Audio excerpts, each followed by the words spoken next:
Müslüman uyuma, Arakan'a sahip çık. Müslüman uyuma, Arakan'a sahip çık. Müslüman uyuma, Arakan'a sahip çık. Müslüman uyuma, Arakan'a sahip çık.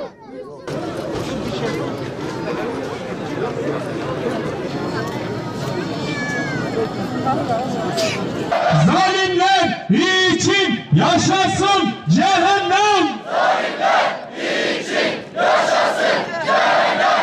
Zalimler için yaşasın cehennem.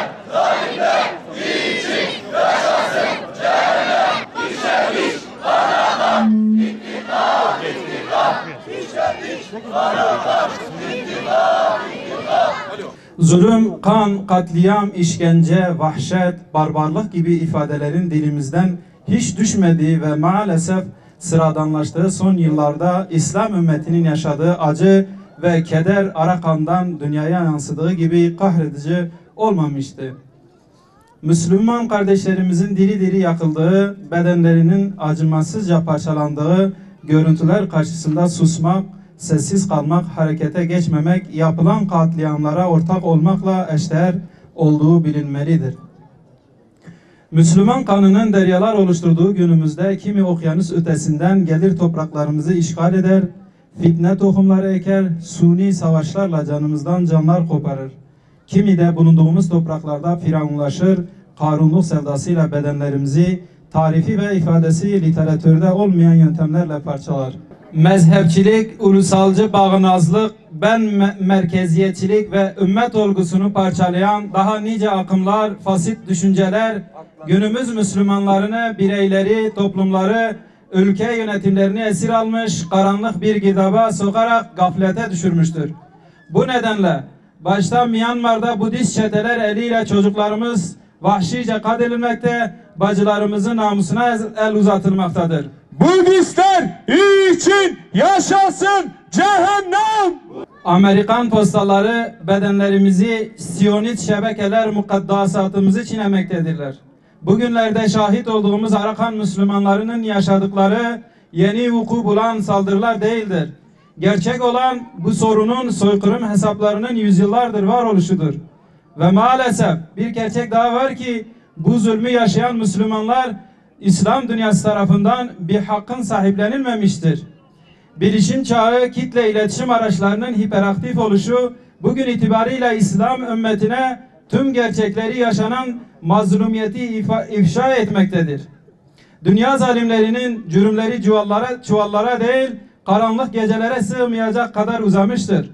Bugün insanlığa görev düşmektedir.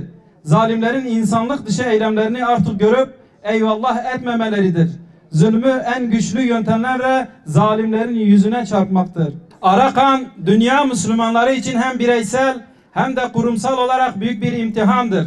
Bugün kendi sorunlarımızı, acılarımızı unutup Arakanlı kardeşlerimizin yanında olma günüdür. Yaşanan zulüm karşısında sesimizi yükseltmek, maddi manevi her türlü desteği sunmak dünya Müslümanlarının şeref meselesidir. Bugün bir avuç Budist kafirin pervasızlığına göz yumma vakti değildir. Kardeşlerimiz akan kanın hesabını muhakkak soracaktır. Dünyadan gelen çeşitli tepkilere rağmen Myanmar yönetiminin Arakan'da yaşayan Müslümanlara yönelik zulümleri devam etmektedir. Bir taraftan nazenin bedenler, diğer taraftan da evler, camiler, ekinler ateşe verilmektedir. Şahit olduğumuz bu soykırımların bilinçli bir soykırım politikasının ürünü olduğu net olarak İslam ve Müslüman düşmanlığının dışa vurumu olduğu su yüzüne çıkmaktadır. Bu zulüm başta İslam dünyasının yöneticilerinin olmak üzere uluslararası ve bölgesel güçlerin sessizliği de daha da şiddetlenmektedir. Müslüman varlığına tahammül etmeyen Budist Myanmar, İslam düşmanı olduğunu gizlememektedir. Bunu da Müslümanları katletmekte kendisinden geri kalmayan Siyonist teröristlerle geliştirdikleri işbirliğiyle göstermektedir. Filistinli Müslümanların katledildiği silahlar bugün Budist çetelerin elinde. Arakanlı Müslümanlara hedef almaktadır. Hazreti Muhammed Aleyhisselatu Vesselam şöyle buyurmaktadır: küfür tek millettir. Biz de bu hadisin tezahürünü görüyoruz. Yaşanan saldırıların Myanmar yönetiminin Müslümanları ülkeden tamamen tasfiye etme amacına yönelik bilinçli bir strateji olduğu aşikardır. Gerçek böyleyken emperyalizmin önde gelen 5 aktörünün etkin olduğu Birleşmiş Milletler'in vahşeti kısa cümlelerle kınaması da Batı dünyasının İslam ve Müslümanlara bakışındaki düşmanca duruşunu tekrar izhar etmiştir. Uluslararası kamuoyunun duyarsızlığı ve yaşanan barbarca saldırıları görmemezlikten gelmesi ibretliktir, utanç vericidir ve Batı dünyasının yüzüne çalan yeni bir kara lekedir. Binlerce kilometre öteden demokrasi havarisi kesilip sözüm ona insanlık değerleri ihraç eden Batı İslam coğrafyasının birçok bölgesinde olduğu gibi Arakan'da da çamura batmış, kirlendikçe kirlenmiş ve koktukça kokmuştur. Sistematik bir şekilde uzun yıllardır devam eden soykırım nedeniyle bugün sayıları milyonları bulması gereken Arakanlı Müslüman nüfusu 1-1,5 milyon dolaylarındadır. Bugün izlenen politika ise Müslümanları bölgeden tamamen uzaklaştırmaktadır. Çevre ülkelere sığınmacı olarak gitmelerine neden olan saldırılar bu planın bir parçasıdır.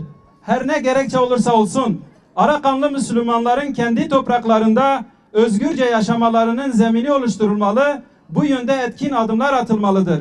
Bu konuda girişimde bulunan tüm ülkeler, komşu ülkelerde oluşturulacak mülteci kamplarına Arakanlı Müslümanları taşıma, burada onları yerleşimci kılma gayretine girmemelidir.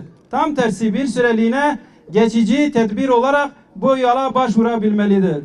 Ama uzun vadede Müslümanların kendi topraklarında özgürce ve güvenli bir şekilde yaşamalarına katkı sunulmalıdır. Bir kez daha herkes şu gerçeği bilmelidir: Arakan İslam toprağıdır ve öyle de kalacaktır. Bugün farklı hesaplar içerisine giren bu İslam toprağının yeraltı ve yerüstü zenginliklerini sömürmeyi amaçlayan yerli ve uluslararası güçler Allah'ın izniyle hedeflerine ulaşamayacaklardır. Mazlum ve mustazafların Rabbi Allah'tır.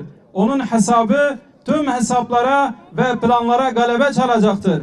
Bu vesileyle yaşanan katliamlarda hayatını kaybeden tüm Arakanlı kardeşlerimize Allah'tan rahmet diliyoruz. Vahşetten kaçan tüm kardeşlerimize Rabbimizin katından bir yardım geleceğine inanıyoruz. Nesillerinin devam etmesini, gözyaşlarının, acılarının son bulmasını Allah Celle Celaluhu'dan niyaz ediyoruz. Diyarbakır İslami Sivil Toplum Kuruluşları.